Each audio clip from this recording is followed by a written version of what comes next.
Vedeli ste, že Naval Ravikant hovorí, že práca za peniaze je najhorší spôsob, ako sa stať bohatým? Jeho prvý šokujúci princíp. Peniaze sú len nástroj na meranie hodnoty, ktorú vytvárate.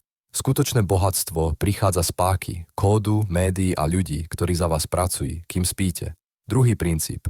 Rozvinite si špecifické znalosti, ktoré sa nedajú nahradiť. To, čo robíte prirodzene a čo ostatní považujú za ťažké, je vaša zlatá baňa.